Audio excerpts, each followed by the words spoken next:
Check, check, check, check, check. Checkity, check, check, check.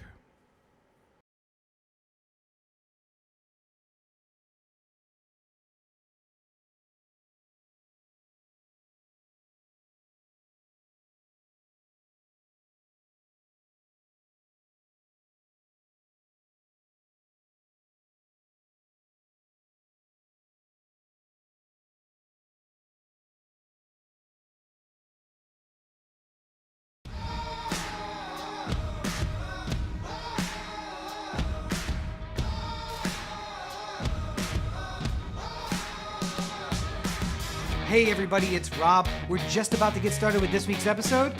Less than 10 minutes left. While you got a couple of minutes here, why don't you go check out OTheAnthem.com. It's where you can find everything OThe Anthem, including the merch store, the podcast, and all of the videos. Open up a new tab. Anchor.fm/OThe Anthem is the place where you can get direct links to all the podcatchers you use to listen to our show every week. Did you know we record every episode live on Facebook? Of course you do. But make sure that you're liking the page and turning on notifications so you get notified when we go live. We make a ton of video content between the podcast, the short films, Heretics. YouTube.com/OThe Anthem is the place for it all. And of course you can find me on any social network at Robert N. Cheek. And me at LegendCB5. And you can find the podcast at OThe Anthem on all your social networks. Beyond flabbergasted by this moment that we live in at this time, where on one day with the same police department we could have a black man shot 7 times in the back in front of his children. We can have 24 hours of, well, he had a knife in the car, or he should have listened to people saying stop, or blah blah blah blah blah, to literally the next day the same police department, not even in civilian clothes at this point, in their tactical outfits, taking to the streets, seeing a 17-year-old with an illegal gun, illegal by the stat that he is not allowed to have it at 17 years old, open carry in Wisconsin, walking towards that same police department with his hands in the air, and people shouting, he just shot people, he just shot people, and the police saying, get out of the way, and then him being able to get back in his mom's minivan, drive across the state line to Illinois, and sleep in his own bed for the night. Yep. And now fight extradition back to Wisconsin. Jacob Blake may not walk again. And we're talking about this kid who goes home and sleeps in his own goddamn bed. I am so fucking sick and tired of anybody who...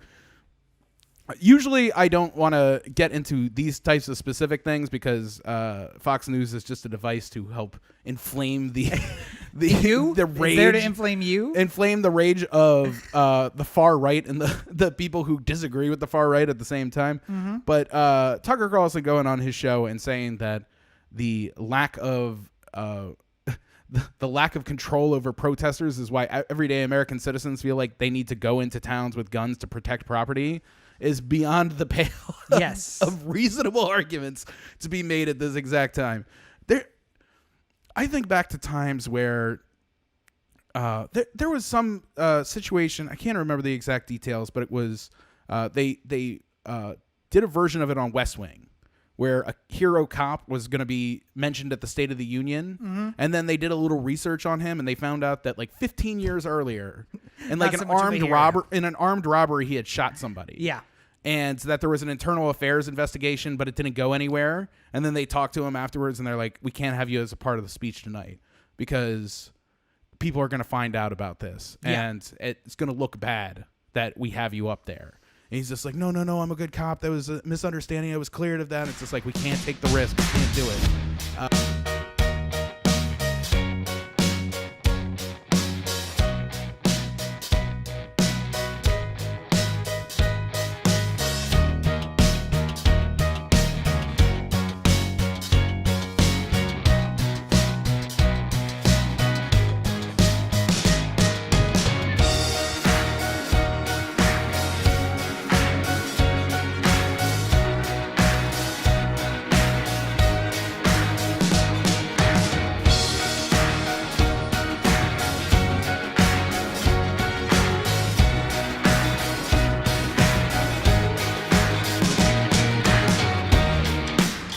Right now, I want to get into our treason corner. I was gonna say, can we call it that? essentially is, right? I mean, it's the problem is it's either treason or stupidity to a level we've never quite seen before. So which one do you want to admit to? Let's modify our previous game. Now let's play dumb or treason. And I don't know you want to be on either side of that, but who are we talking about, Corey? So Trump, as always. Who else would we be talking about with our treason questions? So word came out that it was a New York Times piece talking about how Vladimir Putin had put bounties on American soldiers through intermediaries. Specifically, Taliban fighters in Afghanistan were seen with $500,000 in American dollars in like their headquarters or whatever it was, and the soldiers who found it very odd because it's unusual that American money would be there. Wait. Oh, that's the wrong one. Unless we gave it to them. Well, yeah, we gave them the $500,000. Now that explains something tells me but... it's not leftover from when Clinton or Bush Sr. were giving it to Bin Laden. I think right. This is a new income stream for them. And it turns out that Putin apparently was doing this. It's not for sure, but all intelligence sources are kind of pushing to this. And it made it to the presidential briefing for his twice weekly security briefing and stuff like that. So Trump either heard it and decided that Putin offering to pay to kill American soldiers is no big deal, or he didn't hear it and his staff didn't think that he was capable of handling that, or that, there wasn't enough here to go off of, at which point they don't know what needs to be brought to the president. And at that point, he has just filled his staff with the dumbest people who have ever been in the executive branch in the history of the office. Like, or there's just one guys... of the two. It'd be like if on September 9th, somebody came up to, was sitting in the corner going like, heard rumors about planes into buildings, but I don't know exactly what's going to happen. Should I bring it up or not? Like, they did bring it up to Bush though. I know, but I'm saying like at least they brought it up. They knew. Yeah, yes, they knew to bring it to him. And what Bush and the team did at that point was say, I don't see enough to draw a direct connection to one specific event. So I'm not shutting down airplane travel across the country because we don't know what we're talking about here. And if we do that, then they're just going to postpone. And we have to figure out more about it. But nobody was looking at Bush and also saying he's not very happy today. Today's not a good bad news day. Yeah. That rally that he just had didn't work out. Right. So we need to find something else to boost his spirits. Then we can give him the bad news. Yeah. I mean, like, part of being president, in my mind, if I imagined myself being president or me being governor or mayor or anything like this, I think about all the bad news I'm going to get all the time and how I have to be able to take this bad news and direct people, a group of people that are under my employ, to go out there and try and make some sort of change in that that news. We're gonna take this news of Putin and we're going to sanction him, or we're going to say, do it again and we'll murder you, or whatever you feel like is the appropriate response for Putin threatening to kill soldiers. He's got the PP tape. I know. This is the problem with having a president who's in his pocket. That's the whole thing about the Manchurian Candidate. Yes, I'm. And by the way, that's the understated part of the Manchurian Candidate is the decisions he don't make sense. Yeah. Everyone's around him looking like, why is he doing this? Yeah. Because he's a Manchurian Candidate. Not only that, further, there were how many fucking Benghazi things in the House and the Senate? 11? Yeah, 11 hearings. And every single one of them was about, when did she know it? When did she hear? What did she do? How did Hillary...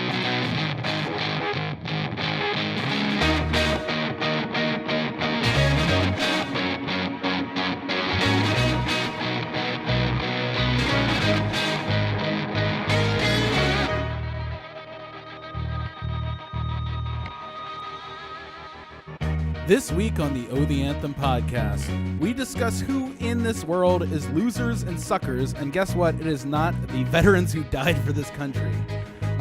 We talk about that whole story, as well as Michael Cohen saying that they hired a faux Obama for a skit leading up to the election and boat sinking at the Trump boat parade. The Pasco County Sheriff in Florida has taken Minority Report to a shocking new level. The Baltimore police are up to their old tricks in 2 different stories that we have. And we have over-unders and predictions for the Ravens season coming up at the end in sports ball. Right now, settle in, because it's Oh the Anthem time, baby.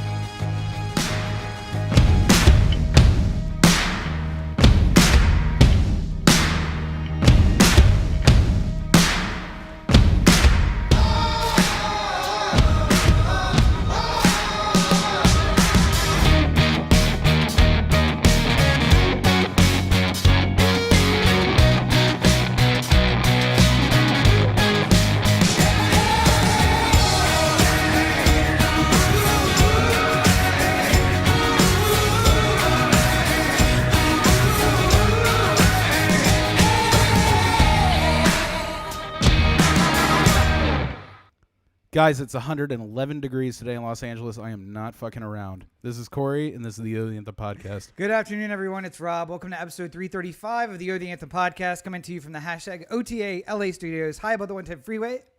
Damn it, I almost made it. In downtown Los Angeles, California. Thank you for joining us. Yes, and let's start right up at the top here. A story from the Washington Post the Atlantic this week. Backed up by several other news outlets, including Fox News, in case you want to go find it for yourself. The story starts, interestingly enough, with Donald Trump and John Kelly, when he was chief of staff, going to Arlington to visit the grave of John Kelly's son, Robert, who had died in war. And the two of them are standing over the gravestone, and they're looking down. And Trump says, and I don't want to get this wrong, so I'm going to look for the exact words, "What was in it for him?" To which apparently John Kelly sort of thought maybe Trump was being like esoteric or vague about the meanings of casualty in war and what does it all mean to this thing. Not in the way that he was selfishly thinking, what would be in it for somebody to die for this country? Yeah. And once Kelly sort of realized that the worst fears of the president were realized, he was... as disgusted as he should have been at that. I'm honestly shocked that Kelly didn't punch him right there. Well, I mean, obviously it's such a stunning statement that I think you have to give him the benefit of the doubt. Like, oh, he didn't mean that, you know? Well, it's that thing where it's like, if a sitting president is leaning over to you and saying, what was in it for him?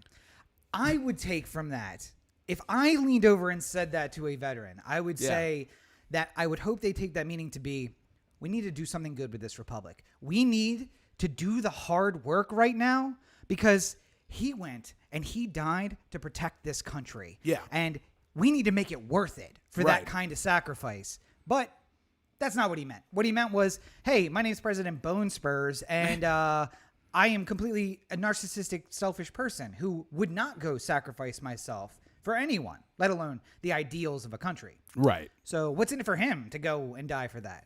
And to say that to the father of the dead person who is also in your administration. And by the way, knowing the dates of all this that happened, Kelly continued to serve in the administration after that discussion. I think that what's important to note here is that we may have arguments, by we I mean the people of America, may have arguments about whether or not wars are worthy to be sending people towards, like whether Iraq or Afghanistan was a worthy cause to have troops die for. We have arguments as to whether or not the size of the military should be brought down, if there should be less troops effectively. Mm-hmm. But no one that I've ever known in my life has, like, in their mind said, like, that the sacrifice that they made, giving up their life for their country, was not one of the most valiant and brave things. Like, it's beyond party, it's beyond political ideology, it's beyond any, like... Well, by the way, Trump went beyond that, too, because not only did he insult General Kelly's son directly, right, but over the course of this administration, there have been several occasions where this kind of talk continued. He was in France. He had the opportunity to go to Calais, which is essentially where the invasion of Normandy was. And he referred, he said he didn't want to go to the cemetery where there are, I think, 4,000 Americans buried. Those that took part in the invasion of Normandy and then that first initial push from the beachhead. They're all buried in a cemetery. It's in a beautiful place, right on the water in France. If you've seen the end of Saving Private Ryan, he goes there and he's like leaning over that grave and he's like, I hope I made it worth it. And by the way, more emotion at the end of Saving Private Ryan than there was when the president said he was going to go visit that particular place. Yeah. Like he said, why would he want to go to the cemetery? Because those who die in war are just losers and suckers. Yes. Because why would you go? And John Kelly's son died in, I want to say Afghanistan, but Iraq or one of the more recent combats. And I think that the more leftist people who I follow on Twitter may have as well parroted that argument of like, yeah, what was in it for him? He went to protect oil derricks and die. You're talking about the greatest generation, the ones who liberated Europe. Hold on. There is a separation between if a soldier were in, I can only think of this in bad terms because it's the only way it makes sense. But if a soldier was in Afghanistan with his squadron and then he just randomly ran into a town and started firing at people and he died in combat. By the way, that has happened. Also has happened before. But yes, that's a crime. He committed a crime. He committed a war crime specifically. But like we're not separate. We also speak of like, our loser friend joined the military. We're not saying that he is a loser because he joined the military. We're saying that he was a loser prior to being in the military. And I think those are the only situations where like you could be talking about the there's a separation at a certain point between what the commanders choose to do and what the military people do. So like, if somebody dies because, their commander told them to run into this place where there's 100 enemy combatants all by themselves and they die, you could say like, well, that's why'd he die like that? That's bad. But that's not on him. That's not on the soldier executing the command. Yeah. It's on the command staff putting in a plan. At the end of that command staff is the commander in chief, i.e. the president. Yeah. So, was that a good wife thing? What? The son went in and got shot? I feel like it's something with Juliana Margulies in it, which makes me think it's The Good Wife. I don't think so. The son ran in, and they were trying to call him. Damn, what was I watching? Anyway, the soldier was called a coward for running because he had a shot in the back. And then the real video came out, and it come to find out he like was rushing people out to try and save his own soldiers. Yeah. And then dove on top of someone, took a round in the back, and they're like, he was a coward. He was running away. Yeah. But if you edited the video, what you saw is him running past, saying, "Let's get out of here," and then cut to shot in the back. You don't see the other soldier underneath him. So even when it looks like maybe someone deserves to be called a loser, grain of salt, because you never know the situation. I mean, effectively, if you think in the perfect structure of how the army works, it's very much like if you were playing Risk. Yeah. Like, you have to, like, obviously you think about every single one of these people as, like, actual living people. But at the same time, you have to think about it in terms of, like, how am I best utilizing the assets which I have in order to ascertain or to get a goal, to succeed in whatever I'm trying to do. Yeah. So you think about all these people, these live, actual human people, as parts of that sort of thing. And the idea is lose as few of them as humanly possible. Like, yes. Ideally, succeed, yes. And in doing so, lose as few as possible. Because did you see at the end of the day, they're all human beings with lives, and ones who decided to do something that Trump would never do. Yeah. He would never put himself in a situation where he would be a soldier or anything like that. Did you see Hacksaw Ridge, or did you boycott because it was Mel Gibson's movie? I didn't see Hacksaw Ridge. You also just don't like war movies, so. Yeah, I don't think I boycotted it specifically because of Mel Gibson, because I think this is the first time hearing that it was Mel Gibson? Yeah. Yeah. So I think my knowledge of Hacksaw Ridge was so little I didn't even know that. Yeah. So the real story behind the movie of Hacksaw Ridge is that there's literally just a place where you had to climb 50 feet vertically, and then the machine gun nest was 100 yards from the edge of the cliff. So these guys would say, we're going to send 15 guys up. 15 guys would go up. 3 would come back, all 3 injured. And then the commander would be like, all right, next platoon. And up the hill, because we got to get to the top of this ridge. They're sending bombardment down to the beach on our guys. We got to take this ridge. So 15 go up, 3 come back, all 3 are wounded. All right, 15 more. Up, 3 come back, and they're all wounded. And I'm trying to picture in my head all of these guys that, by the way, because Twitter somehow are making the mental gymnastics of supporting Trump in his allegation that those who invaded Normandy are losers and suckers for dying in war. Yeah. And I'm imagining these guys who play Call of Duty and think they're really badasses standing there and being the 3rd or 4th group in line and just seeing 15 guys go up, 3 come back. 15 go up, 3 come back. And what would a commander have to do to get that guy to go up? Mm-hmm. And let me tell you, it would be Leningrad, where the commanders are like, okay, my job is not to inspire you. It's to shoot you if you turn and run away. Yeah. Soviet commanders literally were given the job because they were not fearless, but they were soulless. Soulless. Yeah. And literally, the only guy with the machine gun is the guy in the back. And if you turned and ran, he shot you.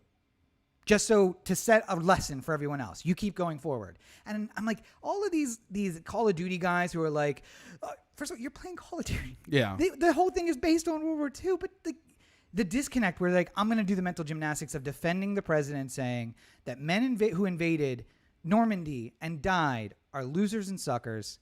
And I would never be willing to go do that myself. I'm only going to play this as long as it's a video game and I'm safe. And I can no-scope a guy like 4 clicks away. But if it wasn't enough to degrade the dead, part of this reveal was also that during a military parade, which, by the way, we usually don't have. Yeah, I'm pretty sure this is the military parade that we were all like, what are we, dear leader, with our North Korean, military parades? Like, during this parade, Trump said he didn't want any amputee veterans to be there because they were a real downer, killjoy, like, something of that. Yeah.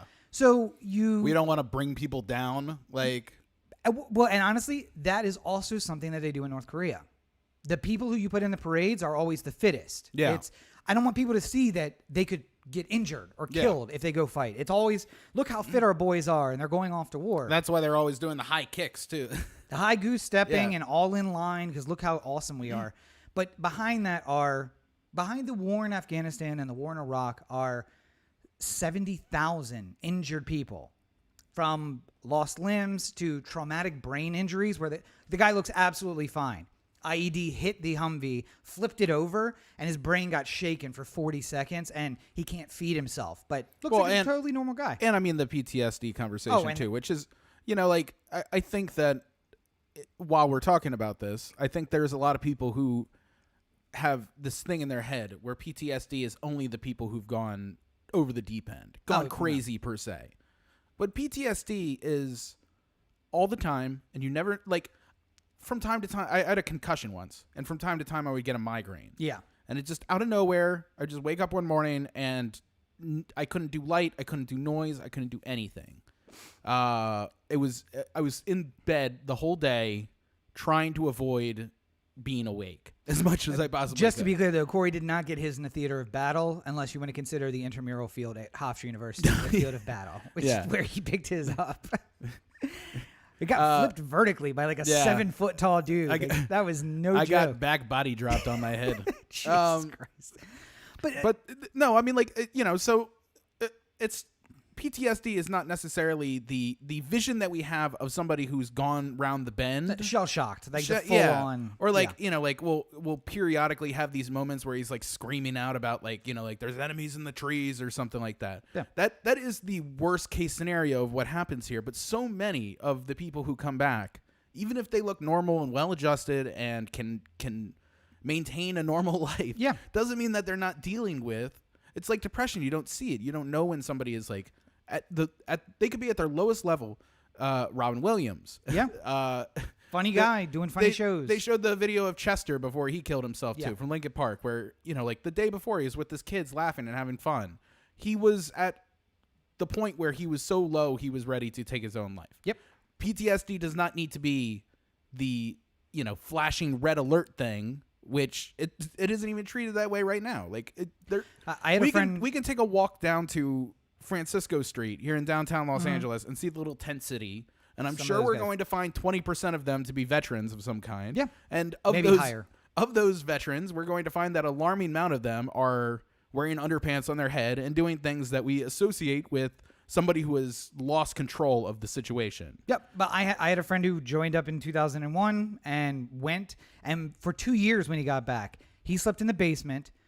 He couldn't sleep with his wife in the bed. I honestly would go to bed with her, wait for her to fall asleep, and he would go to the basement because night terrors. And apparently the first week he was home, he woke up and he was on top of her, like choking her. Yeah. Because she had touched him in the middle of the night. He didn't wake up. He just went into automatic, like, Yeah. someone's on me. He spent too much time in a foxhole in Afghanistan. And you got to be ready because they'll sneak up in the night. So for 2 years. And by the way, holding themselves out, like everything's fine. Yeah. We went to barbecues. We hung out. Everything was cool. But he's at night worried, like locking himself in the basement so that he doesn't attack his wife in his sleep. Yeah. It's a silent thing. It's crazy. For all the talk that Trump makes too of nobody being better for the veterans, and you've never seen the VA work like this before and stuff like that, I still feel like I see an awful amount of people sleeping on the street. Yeah. With night terrors that would, that understandably make family push you away. Like if I was the wife in that situation, I Patience would of a saint. Yeah, obviously I would try and say that I would try and be with him forever because I signed up for this and like all that. But at a certain point, like there's only so many times you can choke me in the middle of the night before I decide that I can't do this anymore. Or like you just wake up screaming in Yeah. the middle of the night, or you don't wake up. You're just screaming in your sleep in the middle of the night. yeah, You go to fireworks with your kids, and the first one catches you unawares. Like, if you're sitting and ready, you're ready for it. But Yeah. you're walking with your kids, the first firework goes off and catches you by surprise, and you take 3 steps and dive and slide behind a tree. yeah. Just because you go into autopilot, and that's what you got to do. Find cover, get down. Yeah. And I mean, your 3-year-old's like, Dad, what's going on? I've often thought that the soldiers who die in a way are that some of the soldiers who live kind of go through more agony than the ones who die. They And get it it's easier. not to No. it's really Well, and especially just because I didn't have any all the family that I had that were veterans lived. They all managed to survive and not have any horrible injuries that Yeah. they carried forever or anything like that. So very fortunate in that regard. But I would talk to my grandfather who was on the first boat that rescued the USS Indianapolis in Pearl Harbor. And I heard about it. I heard about that story, and I was like, oh, I should talk to him about it. And I should see what it was like. And he didn't want to talk about it. Not one bit. He said, I really choose not to. I don't really remember that much because I don't want to remember that much about it. And I remember him being like, he wasn't like a joyful, like, happy, gregarious guy, No, but you could tell that I hit a nerve with him. Click. And he went from being like his default to being like, I'm in lockdown mode. I'm in protect myself mode right now.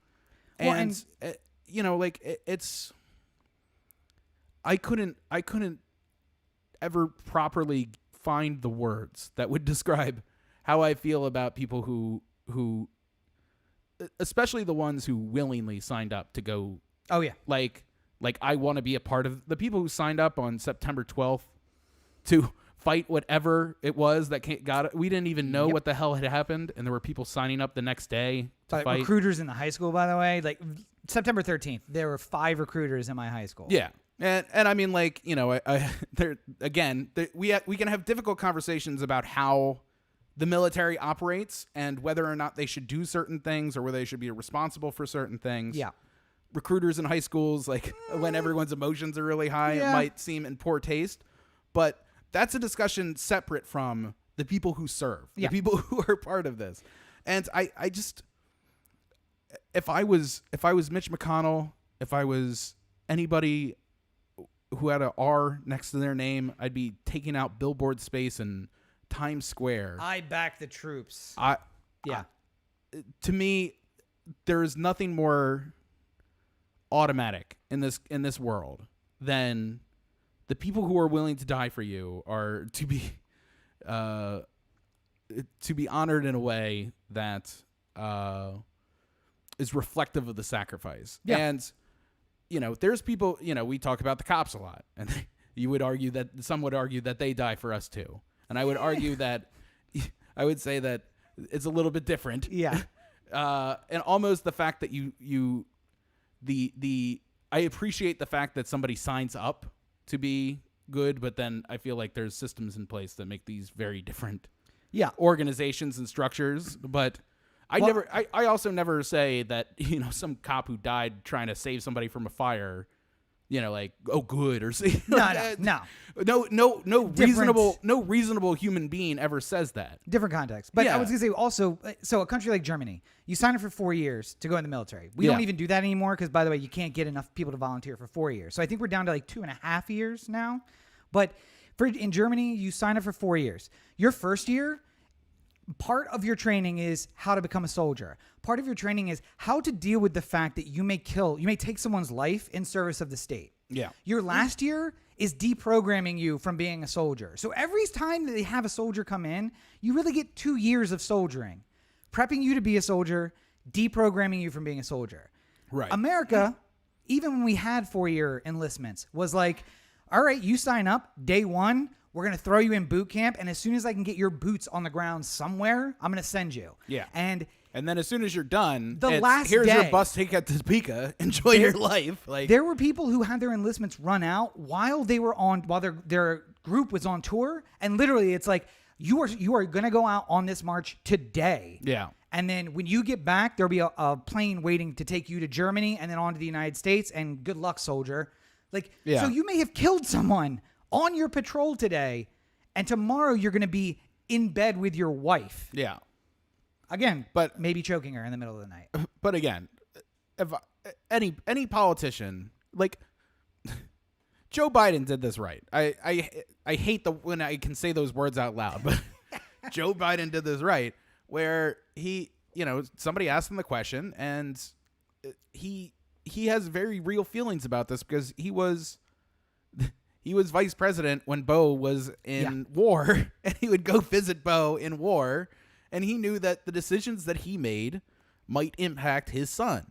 And he had to think of being, second in command to commander-in-chief, to being responsible not only for the safety of his own son, but everyone else who is a son or daughter of somebody else who is in service.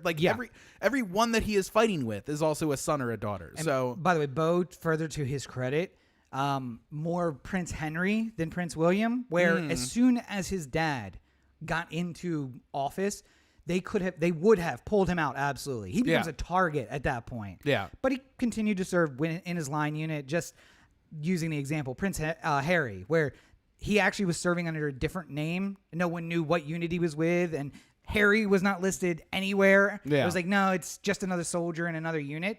And William did his 2 years in reserves in England or whatever. So far in the first couple of days since this story came out, I mean, Trump has said Fox News should fire the person who wrote the story validating all the parts of it. But well, by the way, that's because Fox News immediately came out and said, there's no way this is true. And then someone at Fox News was like, this is absolutely true. I heard these exact stories. It's like we weren't watching when John McCain died. Like, I mean, there's another great example where John McCain dies and the flags are at half-mast, then they go to full-mast, then they come back down to half-mast. Well, and the whole background of that is Trump being like, why are we honoring him? Wait, he got captured. That's not a good thing. Well, when he was running, he said, I like my soldiers who don't get captured. Yeah. And there was an argument that people were making at the time, like, you don't understand. This is sort of how New Yorkers talk. Like, he's not saying that, he's not appreciative of the soldiers who get captured. He's just saying, like, if I could have it my way, none of my soldiers would be captured. Yeah, that's it's not like what you he was just saying. don't understand him in his New York ways. But this is a completely different, like, he hated John McCain. It's pretty obvious that he hated John McCain. And I gave him his funeral. Yeah. Did I get a thank you? No thank yous. I flew him from Arizona to Washington. What more can I do? What a piece of shit. But just I mean, a generally piece of shit person. I don't.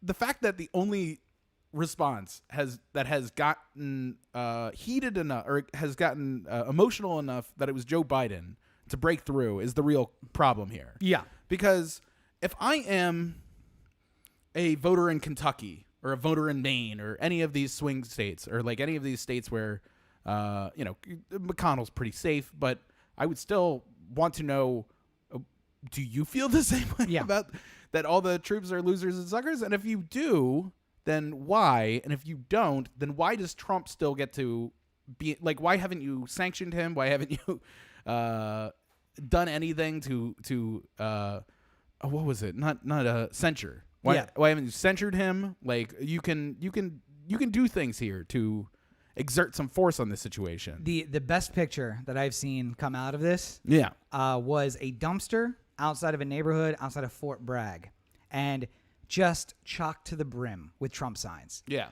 It's like, you literally, this is your bread and butter group. Yeah. And there is a neighborhood that's just called a Gold Star neighborhood outside of Fort Bragg where it's like, if your unit is on tour and you die, the Army policy, by the way, is to move the wives off base. Like, well, you're not married to a soldier anymore, so... But there are places where they would actually just move you and be like, all right, so we also control this set of houses, and we're going to move you here until the unit comes back. And then you were already planning on moving somewhere else when he returns, so we assume that you can take care of that. But, yeah, just the dumpster outside of the Gold Star neighborhood, just full of Trump signs, is the greatest image of all of this. Yeah. But if he wasn't a big enough piece of shit already, we also got the Michael Cohen's book announcement where we found out that he uses a lot of racist lingo behind the scenes. Surprise, surprise to nobody. Maybe the bigger, if you want to call it a surprise, is Trump saying, I like how Putin runs Russia, and I really wish I could run this country that way. Mm-hmm. So essentially saying, I wish I was a tin pot dictator and could just rule with an iron fist. Which leaves me very scared about what's going to happen after November. Well, I mean, tying one thing into the other. I mean, Putin doesn't send rich kids off to war. True. None of the oligarchs' sons are members of the military. Yep. That's absolutely there seems true. to be some sort of class system there that keeps certain people from having to serve, and it seems similar to something that happens here from time to time, where people who have access to doctors who will write doctor's notes saying that you have shin splints or bone spurs or flat feet or whatever it may be, can just say no, he can't possibly serve. Yeah, so, and maybe get 3 deferments out of Vietnam and not have to actually go. Or maybe get someone to take your SATs for you. What's in it for him?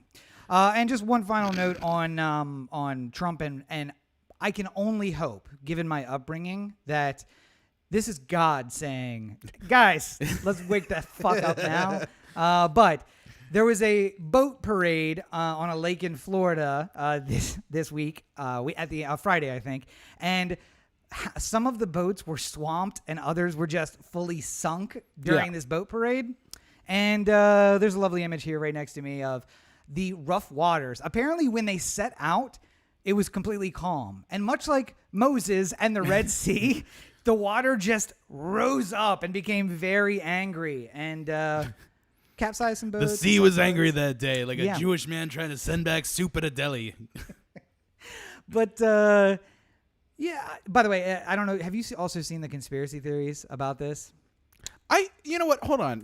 Real quick. No, I didn't. But I'd also, this didn't dawn on me to say until right this very moment. But what the fuck is up with the Trump, like, he has boat parades, and therefore I'm supposed to be like, oh, I care deeply about the boat people's opinion. Yes. Yes. Number one, is boat ownership like a 1% thing? It's not a 1% thing. Not like a 1%, like a rich person thing, but I'm saying like 1% of American people own a boat. Does that sound high or low? That's low. It's probably something more like 11 to 15%. Really? One out of every 10 people owns a boat? In the place where I grew up, 1 out of 2 people owns a boat. My family didn't have a boat, And my dad has I always guess wanted a boat. I guess I'm thinking about it in terms of like, there's a lot of parts in the country where, if you live in Kansas, there's not really a point in owning a boat unless you have a lake. But yes, they will. Let's hook the boat up, and we're going to go 25, 30 miles to go to a lake or a river. Like people where I grew up, we didn't have a lake, but they would go out on the river and honestly just go to one town in the county. Yeah. Float down. I mean, like, I just think that, like, I guess in my mind, like, there's a lot of boat ownership in, the Eastern Shore, or if you live in, like, Cape May or somewhere where Miami, there's a lot of boat ownership and stuff like that. Or if you live on the Gulf, like, those all make sense to me. I just can't imagine that somebody who lives in, like, Pahrump, Nevada is just like, oh, man, can't wait to get that boat so I can drive 80 miles to the nearest place where I can use it. Like, I think you would be very surprised. All right, maybe because it's like a condo. They will go to like a little meeting and they'll be like, listen, for the price of 2 cups of coffee. Oh, like a a timeshare condo. Yeah. Except for it's not that you share the boat, but it's like for the cost of 2 cups of coffee a day, you could be a boat owner. And like, do you know you can have your rifle on the boat? And then you start doing I could be a boat owner. Yeah. Like, yeah. And because in the minds of people, they say, oh, it's a 1% thing to own a boat. And I could own a boat. Yeah, I didn't mean it 1%, like 1%. A small percent of the population. Yeah, just meaning how many people own boats. It's a lot more people than you would suspect, but it's a lot also fewer like, people now because some of them sunk over the weekend. But I mean, like, it's also something that I don't think makes me change my opinion at all. And maybe that's just, it wasn't for me. Yeah. But I mean, like, I guess if, like, the people who root for the Kansas City Royals all got together, the season ticket holders got together, and they voted and they said, like, we're all going to support Trump in the election. Yeah. And it's like the Royals fans are supporting Trump. I'd just be like, okay, like, not for you. Yeah, why? Yeah, why is this matter? Even if it was the Orioles fans, I doubt it would be, but like, even if it was the Orioles fans going like, hey, all got together and decided we're voting for Trump, I'd just be like, okay, all right, well, that's not cool, but I guess I'll watch the game. Yeah, but speaking of not cool, some weirdly not cool news out of also Florida, where the boat incident happened. Surprise, surprise. Do you want to tell people about that? Oh my God. Where to start? All right. So, and just so people are clear, we do not live in a dystopian future as much as it's about to make it seem right now. And this whole conversation really has made it seem. So, there's a county in Florida called Pasco County. And inside of Pasco County, there is a sheriff. And he has decided that he is going to switch up how his police force operates. And that a large part of their operation is going to go to preemptive crime fighting. Now, where I come from, Baltimore, preemptive crime fighting means you get plainclothes officers who jump out of a car and arrest anyone who's standing on a corner. After running the car directly at the people screeching the brakes right up until you hit them. And then as soon as people start running, that gives you the license to go chase them. And then maybe you'll get a knife, maybe you'll get a little pot, maybe you'll get this, maybe you'll get that. $10,000 in your pocket. Maybe you'll find some guy who has a warrant and you just got him. Congratulations, you picked him up outside of the cut rate. But this version is not for a place like Baltimore. Pasco County, from what I'm gathering here, seems like a lot more of like a sort of suburban Florida community here.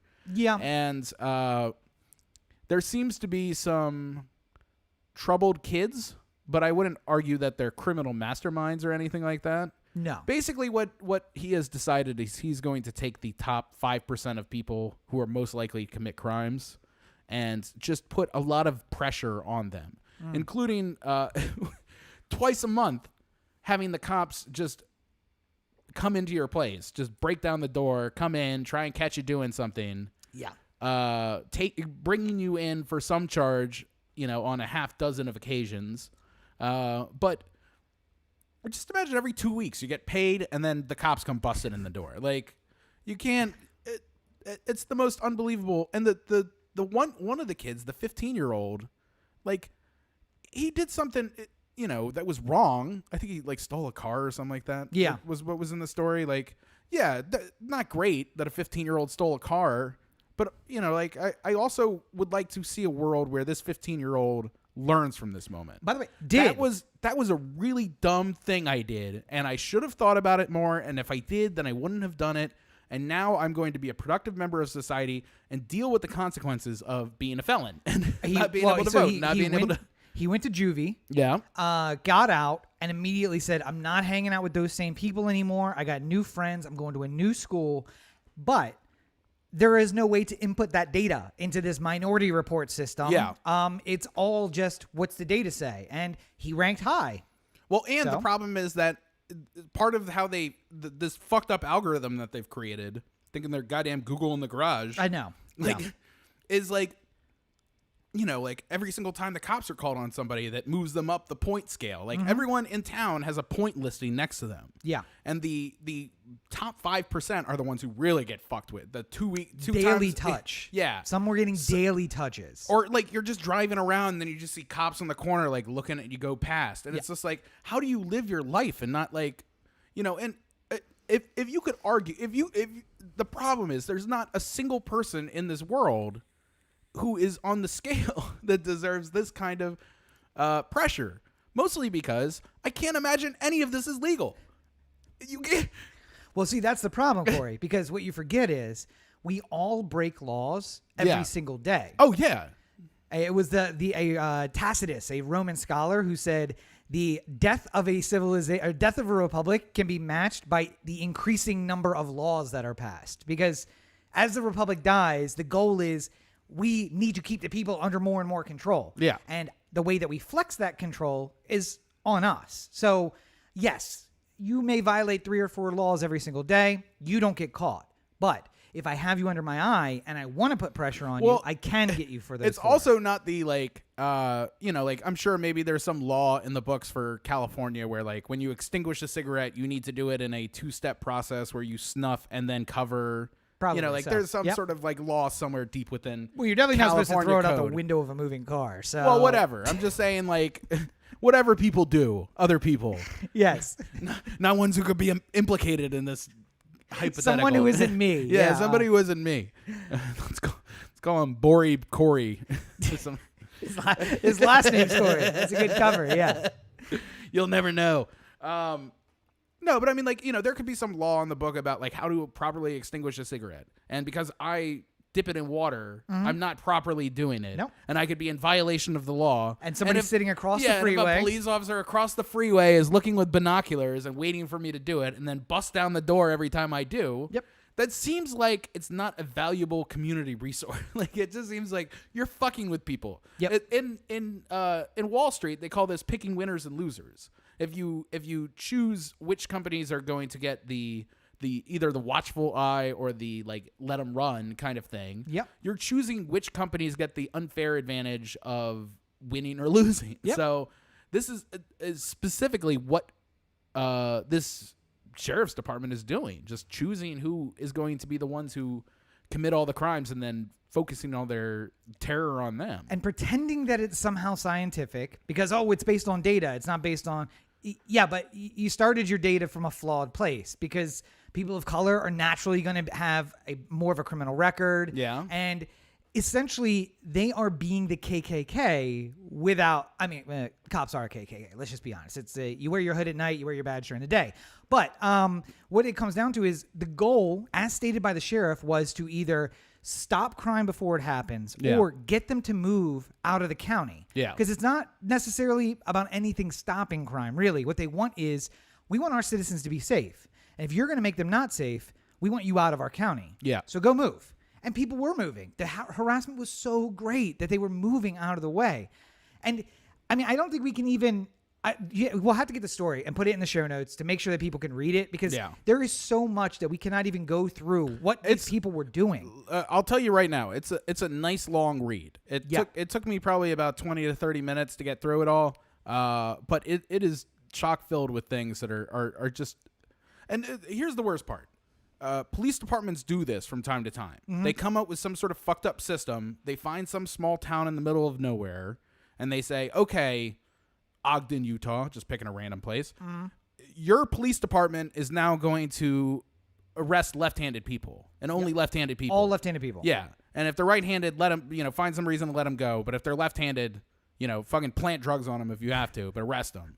And then they'll Did you mean Baltimore? Did you mean Baltimore, Maryland? Is that what you're talking about? Okay, they'll use this data, this random fucked up police department that just does it a little bit different. Yeah. They'll use the data to say like, oh, okay, so when a police department does this, it increase, like the crime went down when they arrested all the left-handed people.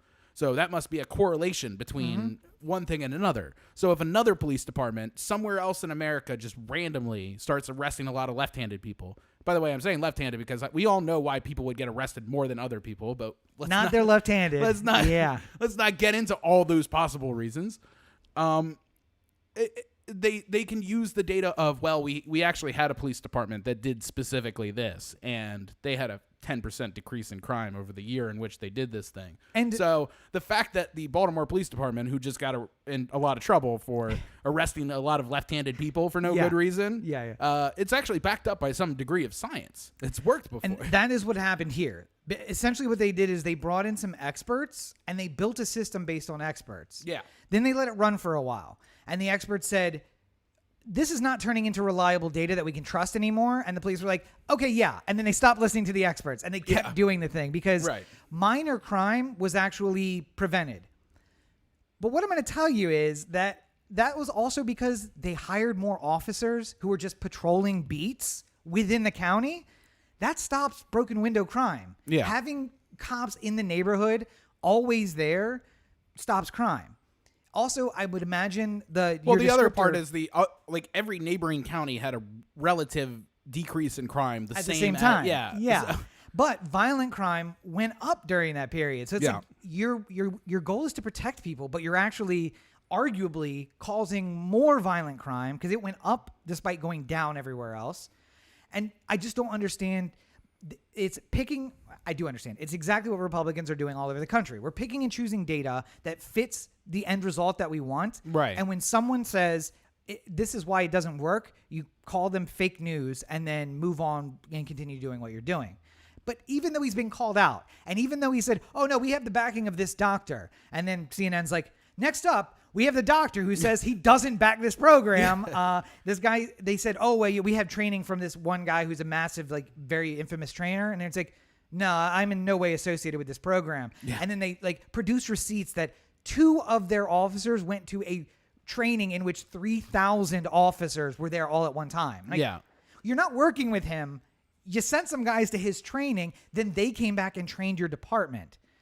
That does not work. It does not work that way. You need to get the training from the guy. Listen, I can foresee a world where an analytical-based police department, where you say that we've entered in all the crime over the last 25 years into this system, and it says that a lot of our shootings are within these 5 blocks perpetually, every year. Let's just say every year this area is the danger zone where most of our shootings happen, most of our stabbings, blah blah blah blah blah. Well, then it would make sense for you to say, let's put more police officers in that area and try and calm it down. How about this? Put a cop on all of those corners. Yeah, none of that's less of that is gonna happen.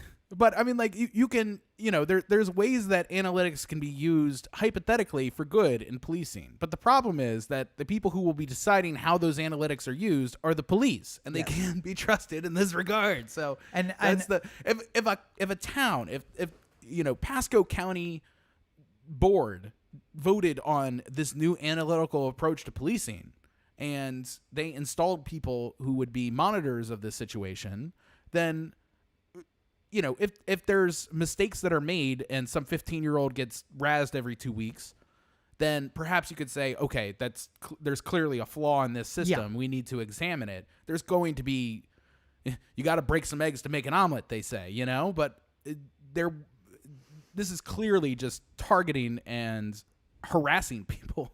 Well, we talked about on the right over here.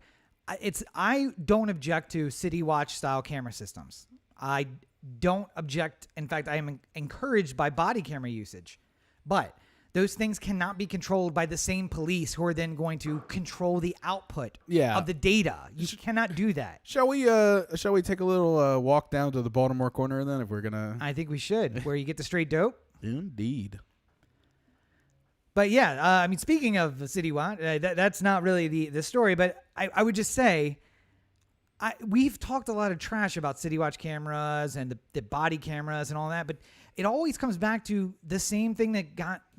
And I go back to the what was that podcast? Man, Undisclosed, where they're just like, it's not that they don't do well, they don't do good. The cameras are good, but the police control all of the information, so they only release what they want.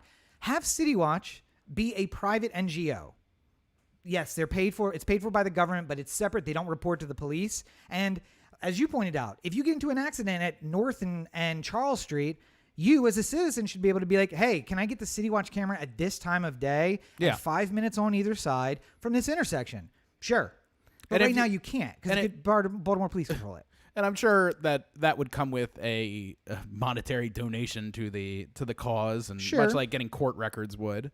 But like I could imagine a lot of use out of a system like that. And why are body cameras not public information that I can't just subpoena and get? So let's talk about what led us here. Yes. The Baltimore police is trying to encrypt their scanners for online reproduction in any kind of way. Or over the radio. Some people are switching to just listening in and recording it. So, this is not unusual. There's a lot of police scanners that are encrypted. But right here in Santa Monica, not here, but in LA, in Santa Monica, their radios are encrypted. And the reason I know that is because I watched a show about some guy who takes pictures of accidents, and he's just like, I don't even go to Santa Monica because I can't hear the police radio. Yep. It's just like, if I happen to be there and I see it, then great. But I'm not going to, rush across town because I don't know anything. But it's not an uncommon practice, but I would say that this is the type of thing that shouldn't be given out anymore, period. It's full the kind stop. of thing And it should also specifically not be given to the baddest of boys, like if you've the been Baltimore doing Police it, Department. Fine. Yeah. I'm with it. I don't like it. It should be public, but okay, you've always done it. When you're looking to make it encrypted now because people are calling you on the bullshit you put out over the public airways, that is problematic. I have a problem with that. Well, I've been doing a lot of Freddie Gray research here recently, and in doing so, you find that 5% of what was said on the radio ended up in court when the 6 officers were charged, and it's not because it's not there, hypothetically. It's because that's all they were going to give you. And the state's attorney's office could subpoena for every single communication that happened over the radio that day, but they were okay with just taking what the Baltimore police was willing to give them. Yep. That was everything. And, 3 innocents and 3 charges dropped later. Here's the situation that we live in. The Baltimore police. And honestly, though, that is why now there are at least 4 individuals who are recording the radios at all times. Yeah. And you can follow their Twitter accounts. They are like, something's going on in Northeast, and here's the details of what's happening. And that's what the cops don't want. They're just like, no, we don't like this. We don't like being held to account. Some of those accounts have started figuring out the little keywords that the cops use to each other that mean things that they don't say that they mean. Yeah. Like, in going back and listening to some of the past recordings, they're like, okay, so if they say it's a 75-year-old woman, that means I need you to bring the gun because we need to plant a gun in this car because there's nothing here. I made the analogy on the ride that this is like if you got in a relationship with somebody and they cheated on you, and maybe they cheat on you a couple times and you just keep just taking can't them back. You can't say no to them. You for whatever reason you love them. Speaking of PTSD, that's my PTSD. But you maybe they you agree to let them back, but then you have to come up with some guidelines here. Like, listen, I'll take it back, but I need to have access to your phone every once in a while. Yeah. Like I'll do it in front of you. You can. I'm not gonna transfer money or nothing, but I have to be able to see who you're texting and stuff like that. There's no taking calls in the other room. Yeah. I'll be quiet while you're on the phone. I get it. Some of that's work. It should be work, right? Right. Well, and I mean, if it seems like you're actually talking about work, I might just leave the room and let you do that. But I'll give you the room. You don't go to the other room. That's how this works. Right. And, you make all these rules, and then in the end, the relationship fails anywhere because, all the rules sort of kill. Wait, are you telling me that making a joint Facebook account isn't a healthy way to have a relationship? No. By the way, I love how like in that moment, Corey kind of looked over his shoulder to make sure, even though his girlfriend's not here, to be like, "Oh yeah, no, that's not a good thing to do." All right, I don't want to get caught. I don't want to get caught saying anything like that. I know.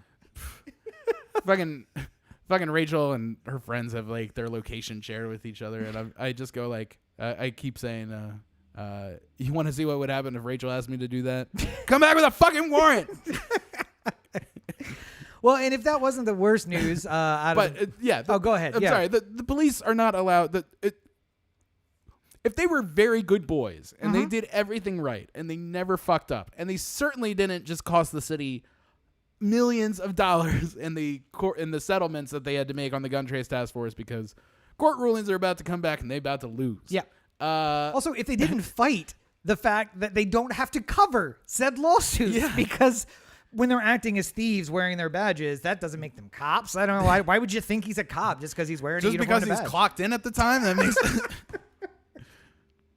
He decided to rob and plant a gun on somebody on his own time while he was on our time. And getting paid for it, yes. But the overtime. They are not allowed to, if a very good police department that promises to be good and has some sort of oversight in this, like it's encrypted, but also a live feed goes to somebody who just makes notes all day. Hey, how about it just goes to the city and they record it and it's always available there. So if you try to say, oh, it's not available, they'd be like, actually, no, it is. We got it. So. And I mean, a big part of the reason why we're saying that the Baltimore Police Department is not filled with good boys and girls deserving of this kind of privilege. The story that I just read about here, God, what was his name? I had it pulled up a second ago and I dropped it. Wait, you're talking about Sean Suter, right? The cop who was killed, or no, somebody else killed by the police. Oh, okay, all right. Oh, so allegedly killed by the police. Sorry. This gentleman that you see to my right here, Corey's going to pull up his name. But essentially, what happened was he was pulled over. He recorded the stop on his phone. They ordered him out of the car and he complied. They found a decriminalized amount of marijuana in the car, and then they were going to let him go. But when the cop came back with his license and registration and realized he was recording again, because when he got back in his car, he realized the cop had turned off the video recording. Then they arrested him. Sherman Reed Jr., by the way. Sherman Reed Jr. Yes.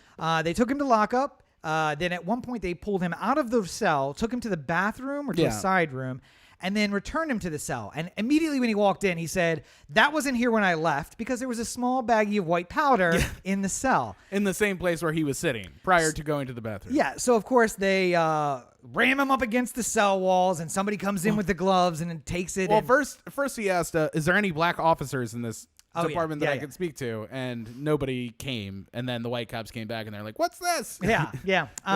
So then he filed an IEA complaint and Internal Affairs for those not in the Internal Affairs. And that was seen through to its completion. Some officers were fired. He was given some money by the city for his what happened? That's not how IA works. Nobody knows how IA works. It's right. Yeah. I wrote them like the skulls in a script. Yeah.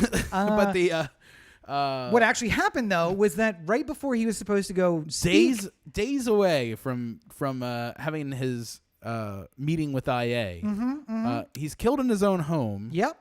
And by himself, no witnesses. Yeah. And shot in the head, gangland style. Yeah.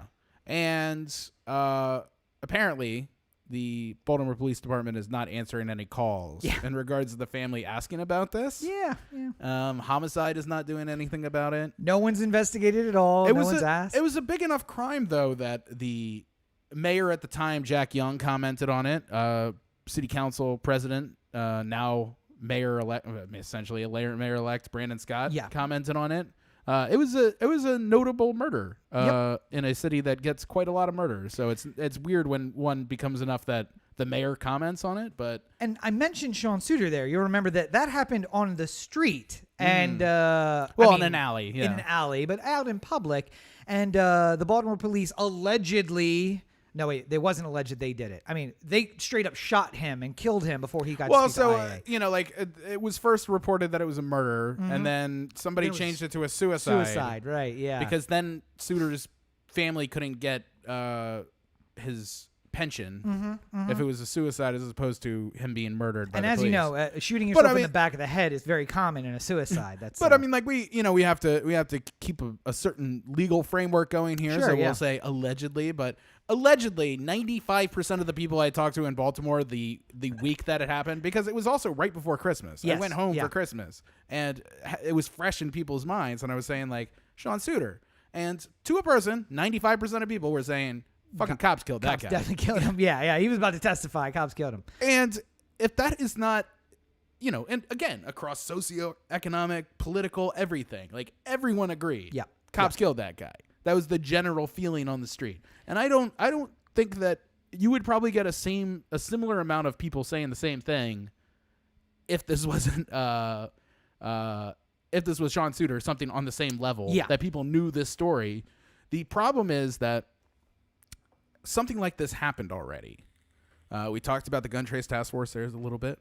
Yeah, speaking of gangland, turns out the cops are a gang, essentially. So there was a crooked department within the Baltimore Police Department, the gun trace task force, and on one particular day, they pulled over a gentleman. They searched his car.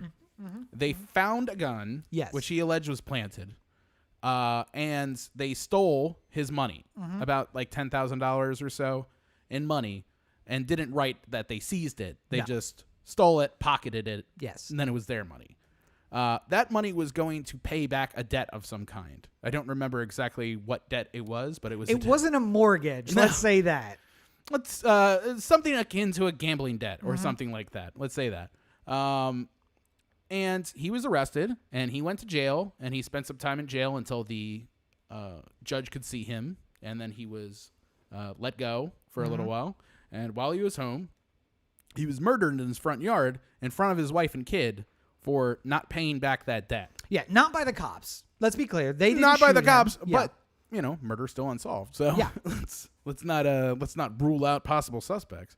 Well, no, I think the in that case though, it was like it was definitely retribution for not paying back the debt. Right. But the cops might as well have killed him. Yeah, I mean, because their actions caused his death. Yes. So it's hard to argue that they aren't at least causally responsible for yes. that. Yeah. I mean, and in the end, in this particular case with Mr. Reed, perhaps they pulled the triggers themselves. Yeah. Or perhaps they, hired the guy who sits out in the parking lot of the police station who sells drugs there to go and shoot the guy.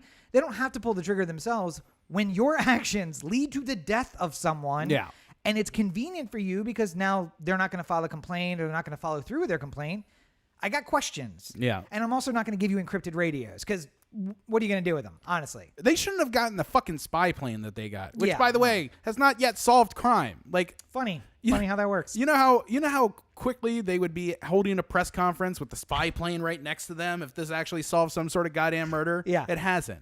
They've gotten more calls about the noise of the plane. Like circling slow and low. And I hate that Baltimore might be the city that gets rid of the spy plane because it's too loud, but as long as it's gone.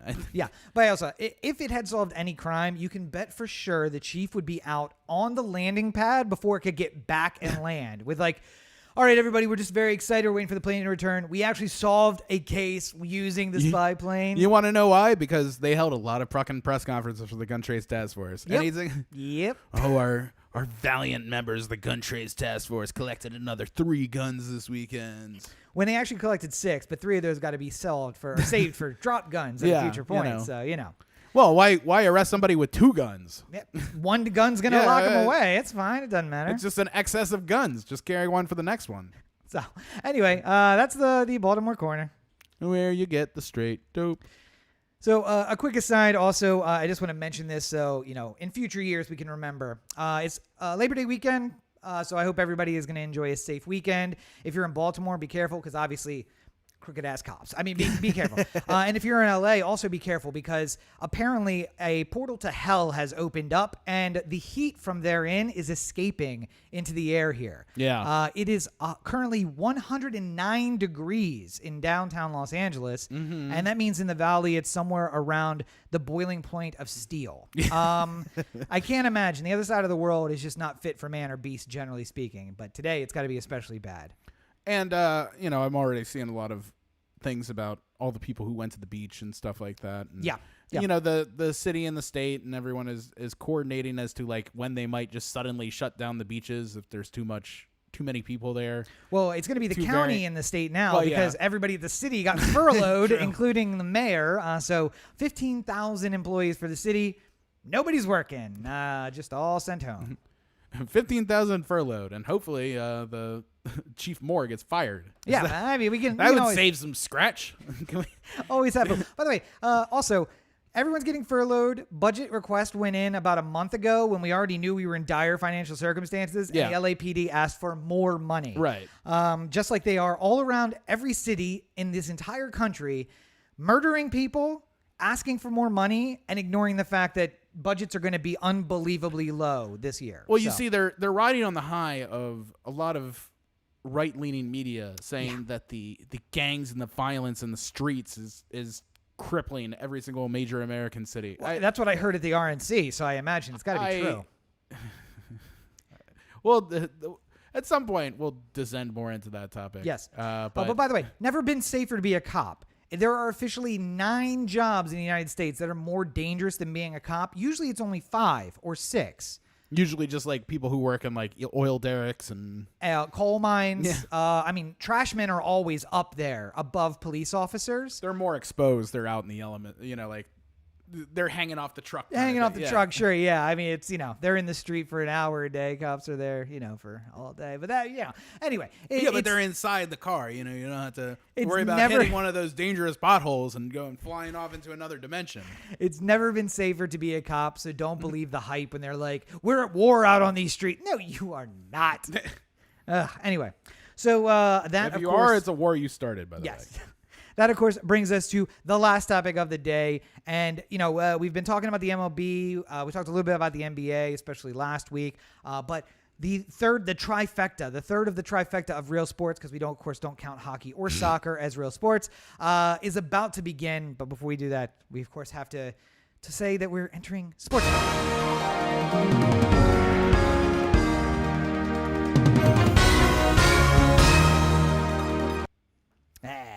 Hooray! Yes. Football is back. For how long? Nobody knows. As I said in the group chat, Tom Brady is going to get COVID from some stripper in Tampa, and by week 3, this is all getting shut down. I just imagine it's going to be like baseball does, where the Cardinals will lose 20 games and then lose 20 games to COVID, and then all of a sudden it'll just be like, just strike the victory, like whatever the winning percentage is, that's what we'll go off. Sure, not everyone needs to play 60 games. Tom Brady's going to play 3 games, go to the strip club. He's 3-0, and he's just like, well, I got a 100% winning percentage. That sounds like a perfect season to me. I don't know. Hey, guys, we went undefeated to start the season. Why don't we all go to the strip club? So I figured just real quick while we're going into the NFL season here, we would go through some over-unders on the wins and see where we stand. Sure. See, I will say initially, I was so excited because I was sure that we weren't going to have an NFL season and I was going to be able to avoid fantasy football this year. But unfortunately, I cannot, and I did not. So, playing fantasy football again. Yay. I got the attention. I got the time for that. I'm not doing a daily podcast 7 days a week, 2 episodes of a review every single week. Sounds like something you signed up for yourself here. Roberto, you want to play fantasy football for me? do you want to be my proxy?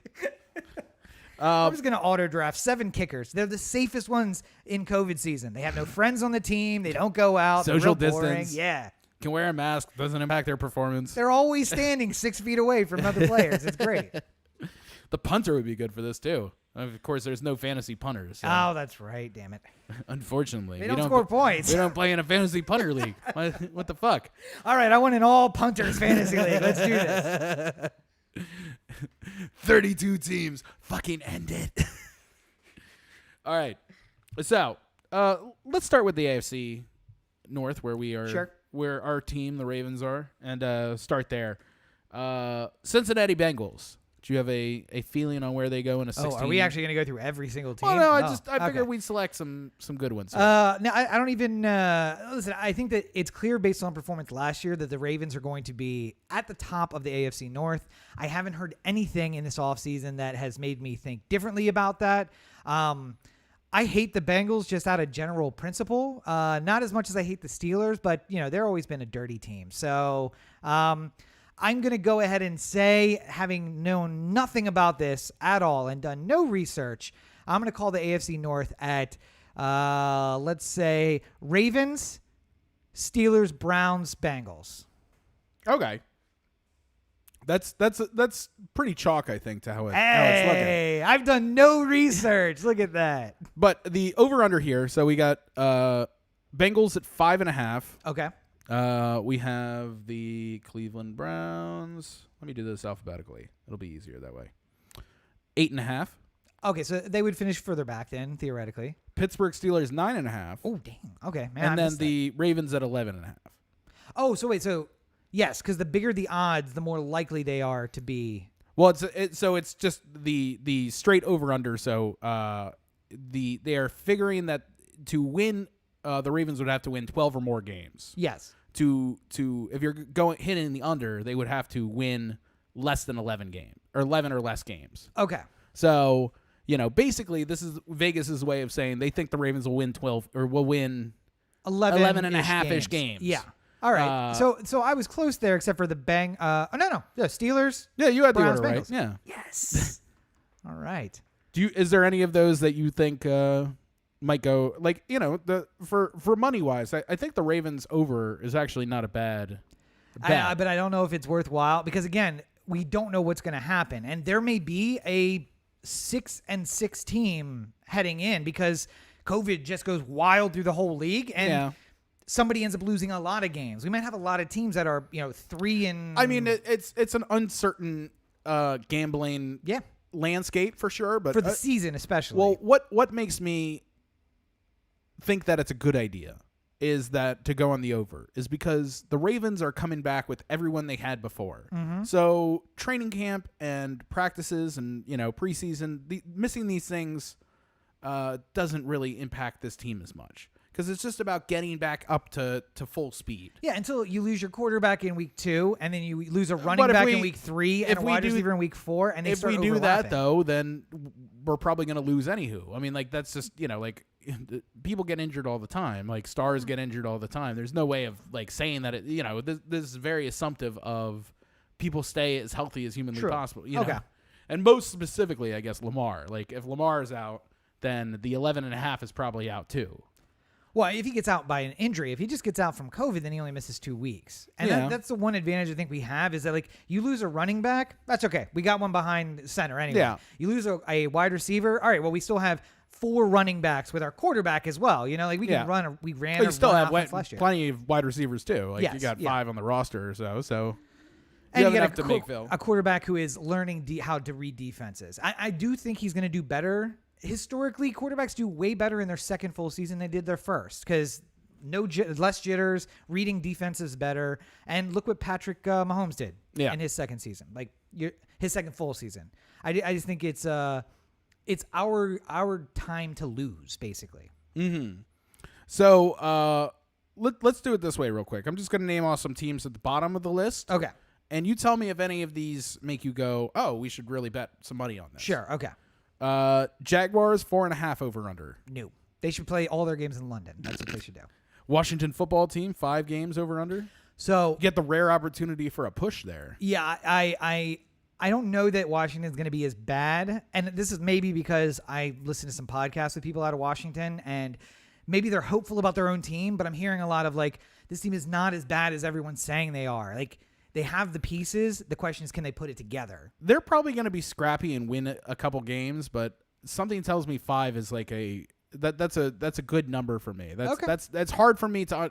I mean, like, I'm not saying I'm betting on it, but I'm saying like 5 to me sounds right. Well, At the end of this thing, QB. they would be 5-11. That sounds what. They have a new QB this year too, right? Like, Well, Haskins is the rookie that they drafted That's last it. year, and he came in place of Alex Smith, and it'll be his first full season, so hopefully he can develop there. but I mean, But- he's no Lamar, so Alex Smith, though, that's a pretty incredible story. He had a Theismann injury, basically. That his fucking bone was poking out of his leg, and they thought they were gonna have to amputate his leg, and that he would never walk or play football or anything again. Yeah. And he's training. He's Yep. at training camp right now. He's working. He probably won't be ready to play right away, but he is hypothetically there getting available. ready. Yeah. Yep. And he's on his feet to help because he's still with Washington, right? Like he's there to help a rookie quarterback, Yeah. and he has a lot of experience. And I so- mean, Ron Rivera for the if I were to make an argument for a surprise team and Washington being that team, then I would imagine Ron Rivera would be carrying a lot of that storyline. yeah. Cincinnati, we talked about. Carolina, any interest over under 6? I mean, I think the most flamboyant part of their offense is now in New England. So I don't know that who did they bring in to replace Cam? Teddy Bridgewater. Yeah, nope, that's probably real accurate. Yeah. Trying to see if there's anything. So I mean, local thing. Rams 8.5. I mean, again, Chargers at 8. Or do either of those entice you? the Chargers. I think that's an overshot. I think them winning 8 games is. Who knows? Yeah, I would imagine. I would put the under on the Chargers. Yeah, too. I just yeah, can't. but the Rams, I think, it's kind of like Washington. To be fair, where- they're the only team that knows what it's like to play in front of no fans. So that's also true. I mean, maybe that's an advantage. But the Rams, They've I don't been know. training for this. I feel like the Rams could do better than that, but then of course, like you get heartbroken by the Rams too. Like sometimes they don't seem like they know how to play football, but sometimes they do. So I just feel like the West is such a crapshoot. I wouldn't want with the Niners and the Rams and the Cardinals looking better and Seattle always a threat. Like that seems like it would be a really loaded division where it might be one of those like an 8-8 team makes it, but it's only because everyone's so competitive. Yeah, like there's but- nobody who runs away with it. I have concerns about Seattle, obviously for the opposite reason. Like I feel like they really thrive in an environment that is fan driven, and I guess we're gonna find out how much of that is like getting How much home field advantage really feeling matters. the hype of the crowd. Because like, listen, having only played amateur and high school sports, there is some level of like when you hear your home crowd getting you hyped, Yeah. but you're also 15. So, I Yeah. mean, like, how much is that worthwhile? Well, versus, I mean, I think we can make a reasonable argument that in the NBA with the playoffs there, that it's making a pretty big difference. Because Yeah. I mean, Miami, while a good team, is up 3-0 on Milwaukee right now, and Milwaukee is the clear favorite going in.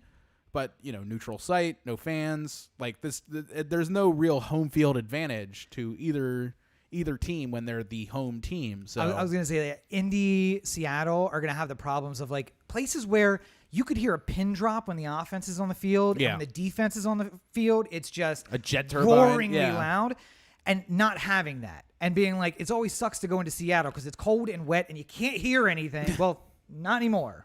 I do think that there is going to be a part of this that, I mean, like, one of the great things about playing at home, though, is you sleep in your own bed. That's also you true, get yeah. comfortable. You have your own locker room. Like, And they don't have you're that in the not NBA. traveling to, yeah. So without a bubble system, it might be a little bit different. I think at the end of the MLB season and the football season, if it sort of goes no fans throughout, then we would have some base data to be able to look at for the future. Well, I was going to say, I especially maybe. It might change Vegas's thought on the 3 points to the home team. Yeah.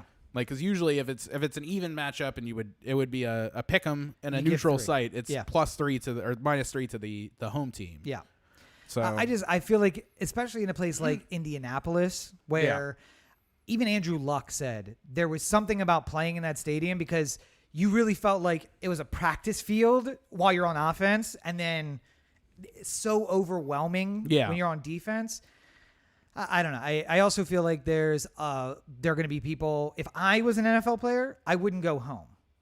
I would stay in a hotel during the season because I don't want to risk taking something home to my family that I got exposed to. So then you lose the home field advantage because, you're at home, but you're also living in a hotel in Seattle. Yeah. So it's all road life, basically. So real quick, I'd like to run through just the top 10 here. Sure, go ahead. Just to finish up, and let me know if any of these numbers make you go, oh, I'm hitting the over high on these. I feel like Tampa Bay is going to be on this list. Go ahead. Prepare yourself for a shock. Okay. Pittsburgh Steelers, 9.5. Philadelphia Eagles, 9.5. Indianapolis Colts, 9.5. Seattle Seahawks, 9.5. Tampa Bay Buccaneers, 10. Dallas Cowboys, 10.5.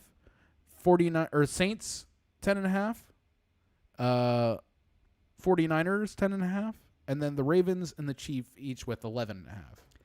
I mean, I don't think I'm taking the over on either the problem with taking the over on the Chiefs or the Ravens is like I fully believe both those teams could win 12, 13 games. Yeah.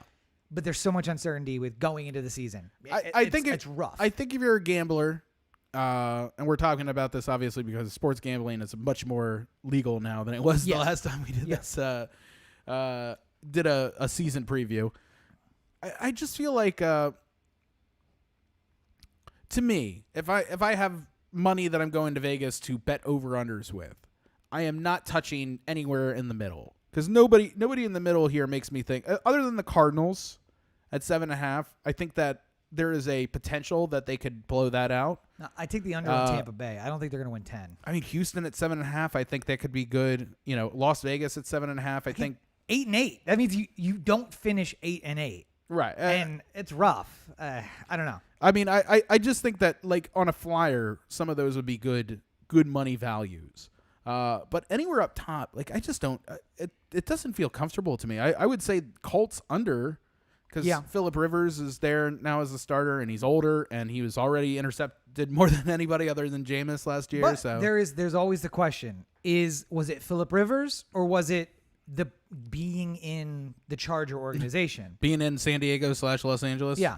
Just like I would think that that Tampa Bay is not going to win 10, but maybe it really is Tom Brady, and he's going to go to Tampa Bay and turn that team around. Tampa is loaded now. Obviously, they had Evans and Godwin at wide receiver. They get Gronk, from the trade. Yeah. So you have one of the best tight ends in the history of the NFL back. How good he is, but even behind him, you have Brate and I can't remember the other guy's name off the top of my head now.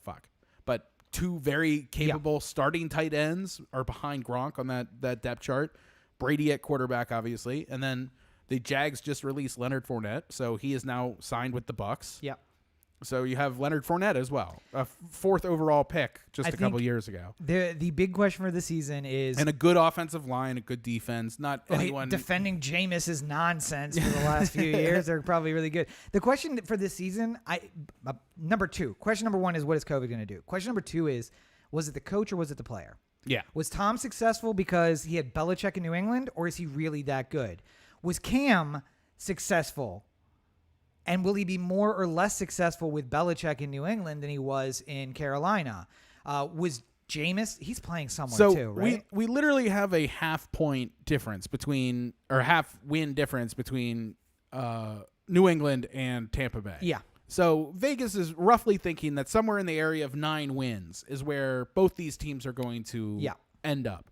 If I told you could bet on one to beat the other, like who would have a better record at the end of the season, Tampa Bay or New England? Oh, just a straight up one versus the other. I have to go. I'm gonna have to go with New England because I think Belichick makes the changes during the season to make that happen, no matter what it takes. I think Tampa is going to be very good. I think they're going to be competitive in the South there, but I can't even imagine betting against Belichick. Absolutely not. I wouldn't bet against him to not win the Super Bowl this year. Well, and as much as people love Tom Brady, and well deserved, he has many championships and accolades and stuff like that.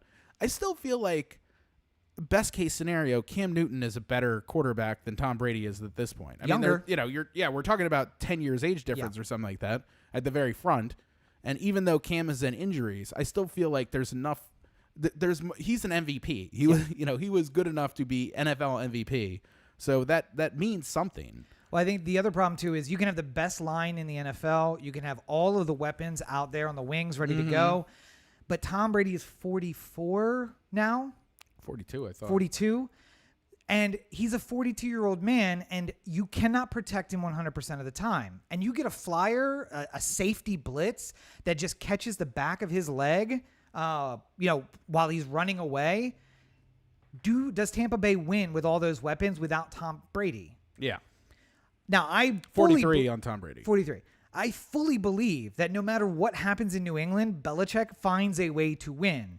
He took a 6th-round draft pick. When his MVP quarterback went down, he somehow roused his 6th-round draft pick to become Tom Brady. Because at that point, he was nothing. He was a scrawny kid who got picked late in the draft. Cam is 31, by the way. Yeah, so an 8-year difference. Yeah. But enough, I think, though, that... 12-year difference. 12-year. Oh, that's right. More than 12-year. I think if Tom goes down in Tampa Bay, that's the end of Tampa Bay's chances.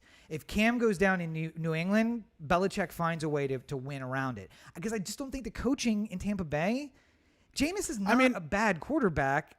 Well, it's Bruce Arians. So, yeah. I mean, Bruce has had a lot of success being able to find a way to win with less than desirable talent before. Cam Newton... who everyone makes fun of him for throwing 30 touchdowns and 30 interceptions in the same season last year. Yeah. Quite the feat. But people also forget that he, I think, led in passing yardage, too. He was out of this world throwing it down the field. And if you didn't have a great line either, by the way. Some of those interceptions were got to make something happen. I will argue, other than the one when he had Randy Moss just by himself. Yeah. He has never had a wide receiver anywhere close to Mike Evans or... Godwin, a core of. I mean, if you're talking about this fantasy wise, Evans and Godwin are top 10 wide receivers in the league, and he's got 2 of them. You could argue that Moss, maybe at his peak, still in New England, perhaps, was better than either one of these 2 guys, but they got 2. They got 2 of them, which is an incredible feat. And Tom was throwing to moving men for the last couple of years. Like obviously there's good wide receivers there, but there's also, it seemed like every once in a while we'd watch a game where it's just like, hey, Tom Stevens is out there at wide receiver, and you're just like, who the fuck is this guy? He was moving boxes a week ago, but they needed somebody. He worked at Patriots video but again, staff, and then got moved up to wide receiver. Does Tom make them look like superstars, or does the Patriot way, that is essentially Belichick, make them superstars? I bet you that Tom or that the Patriots do better than the Bucks this year. I think that's the only way you can go. Don't ever bet against Belichick. I mean, unless it's the Ravens versus Patriots. And Brady's good. I think Brady will lead this team to a winning record. But if gun to my head, I have to make a choice between the 2. I still think New England's going to be better than Tampa this year. I go back to it's the second question. Bruce Arians now, you're right. He's had marginal success with not great players. Yeah. Now that's not a problem. You have everything that you need to win. If they don't win, I'm looking at Bruce Arians and saying, maybe it's you. Maybe Jameis wasn't that bad, and you just don't know how to coach him. Because you got Tom Brady, possibly the greatest quarterback in the history of football, and you can't find a way to win with him.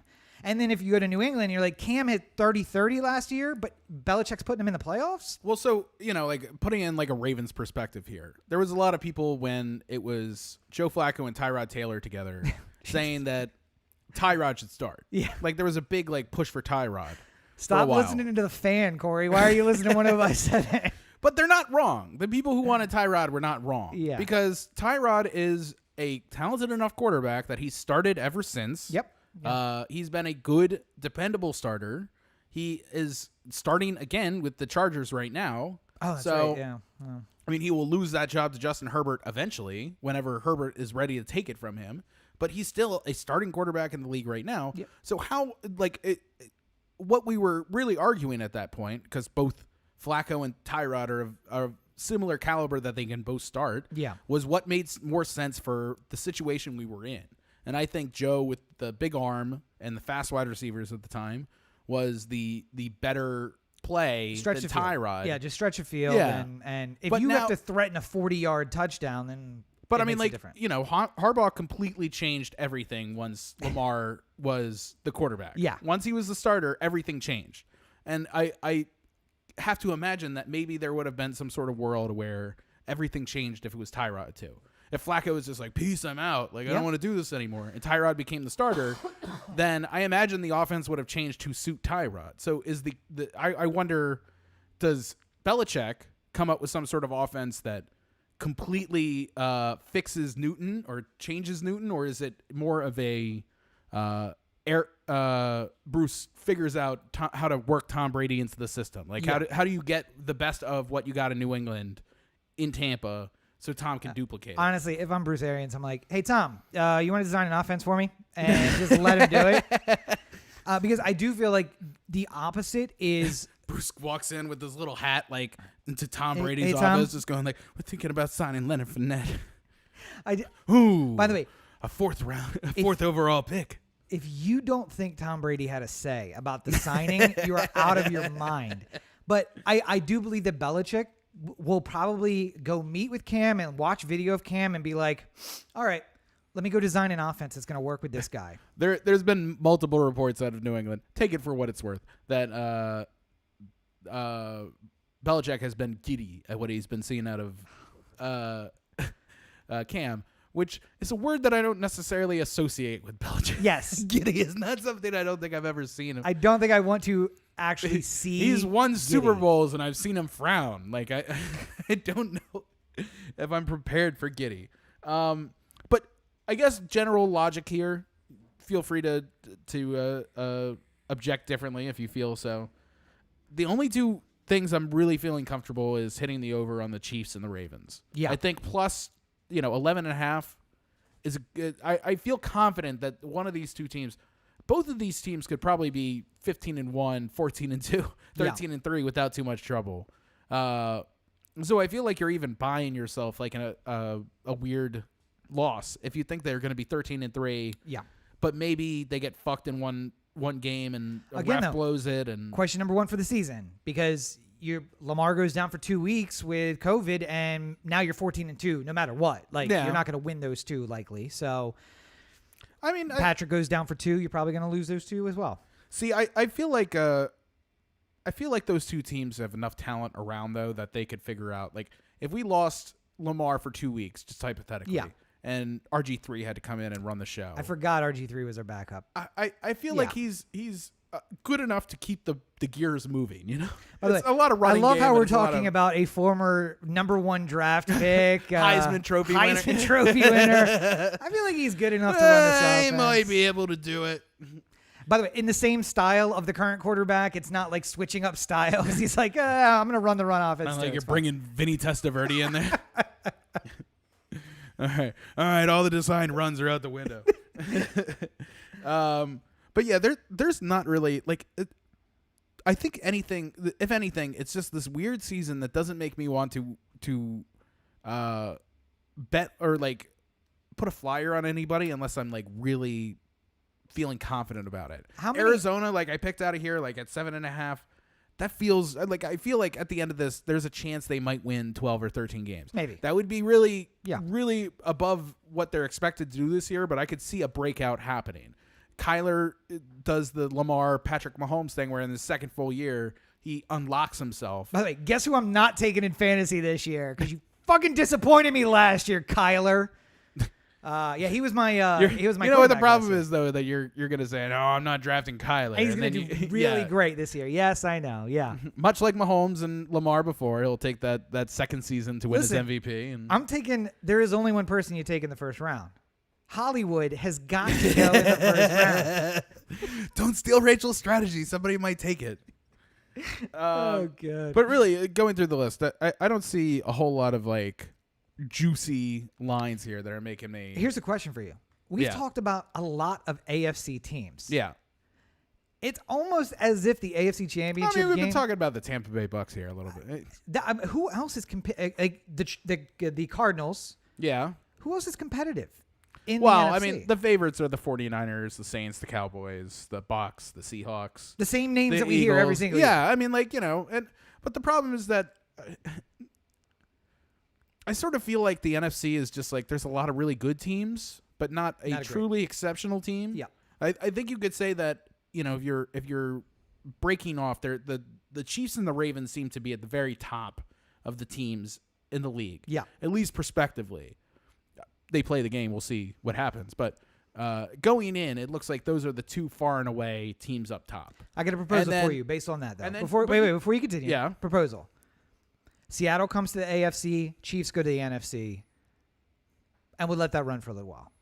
So then at least maybe the Chiefs and Ravens, the two best teams, can play each other in the Super Bowl. And by the way, likely because we have two very young quarterbacks leading two very good young teams, that the next 15 years would just be Ravens-Chiefs quarterbacks or Ravens-Chiefs Super Bowls. But it's almost disappointing because I'm looking at this again and being like, oh, well, so it's going to be Chiefs-Ravens in AFC Championship, and then winner of that versus somebody. It was always a kick in the pants for a while where you would have the Colts and the Patriots face off in the AFC Championship with the Brady Manning matchup. Yeah. And then Brady would win and then go on to get defeated by the younger, worst Manning in the Super Bowl. But you play the good Manning in the championship game, and then you get beat by the other one. Get beat by the one that nobody wanted. Except for Giants fans. You took Kim out to dinner, but Chloe's the one you hooked up with? Really? Oh, God. All right. Rude. I just revealed that I know way too much about the Kardashians. I think we've covered this nicely, though. People who are looking for their fantasy or their betting advice have gotten. Yeah. And by the way, trust none of this advice. As I will repeat, as I said at the beginning, I've done no research whatsoever. I only know the things that Corey sends me tweets about. I'm like, oh, Tom's in Tampa now. That's cool. I hadn't seen that. That's good to know. Well, if you're wondering where you can find out the latest on Tom Brady's motions, you know where you can go. Where's that? OhTheAnthem.com. Corey at OhTheAnthem.com. Oh, the Anthem on Facebook, Twitter, Instagram, and the listener line, 443-219-7595. What is that number again? 443-219-7595. You can find more of me at my website, CoreyBakerFilmmaker.com, Facebook.com/CoreyBakerFilm, and at LegendsCB5 on Twitter, Instagram, TikTok. Have the review out for Bill and Ted. Mm-hmm. I'm going to be doing some reviews this week, as well as some special other videos that I'm working on as well. Ooh. Things I've been cooking up. So look at Mr. Prolific over here. It's slow and steady wins the race, I feel. So unlike Rob's jackrabbit pace over here on the content. But yeah, follow along because I'd be interested in hearing what people's thoughts are on these new videos that I'm going to put out here. So you can go to YouTube and find all that. Excellent. All right. And, of course, you can find more from me at Robert N. Cheek on all your social networks. I have a daily podcast of random facts and trivia, which I find to be really fun and people have been super excited about. You can follow that on social media at Rob Explains and Rob Explains on Anchor and YouTube. Of course, I have the Everyman Movie Review. Reviews twice a week, no matter what. I have my own Bill and Ted coming up. Recently, I've done Vivarium. Sundays, which is today, Bad Education is out, so make sure you check that out. It's a back-to-school special for the back-to-school time. At Everyman Movie on all your social media and at Rob Cheek, youtube.com/Rob Cheek. Of course, you can check out my website, robertncheek.com for more from me, all of these projects, as well as the books that are available on Amazon. Buy Rob's books. And please don't forget I'm running for president, even though I haven't posted anything there very recently. So got to get to work on that, making myself some extra time for the rest of the month. But at Rob Cheek for Prez, available on all your social media, and robcheekforpresident.com, cheekforamerica.com is where you can find all of that stuff. So I don't think I have nearly enough going on. What I'm thinking, Corey, how about a twice daily podcast where it's just 4 hours a day where you're talking about the market? Yeah, I'm just slowly working my way into something you Rogan. could be doing live. Something just working my way up to Rogan, basically. Only without 117 people supporting me and running live video and audio at the same time while editing. That should be super fun. Well, I mean, as long as it ends with a big Spotify contract, I don't. How can it possibly go wrong? Here's my new thing, my new content. I wanted to do 7 days a week content. I hit that. The new goal, I'm putting a camera up in my apartment. It's running live all the time. You will be able to peek in whenever you want. It's going to be on my OnlyFans. Check it out. OnlyFans.com/Robert. Don't do it. It's not worth it. I've seen it in person. It's not worth it. I live a very sad life. There's nothing interesting there for anyone. But I hope everybody has a great Labor Day weekend. You guys, if you're watching live, enjoy it. If not, I hope you had a great Labor Day weekend. Special episode of Rob Explains about Labor Day and why it's more than just a relaxation holiday. Make sure you check that out. Oh, all right. Well, I think we've done good here today. We've done something. I don't know if it's good. But as always, you're listening to the the Anthem podcast, part of the the Anthem digital network. For Corey, got it that time. This is Rob. Have a great week, everybody. All right, we're ending the podcast now because it's too hot. Woo! 109.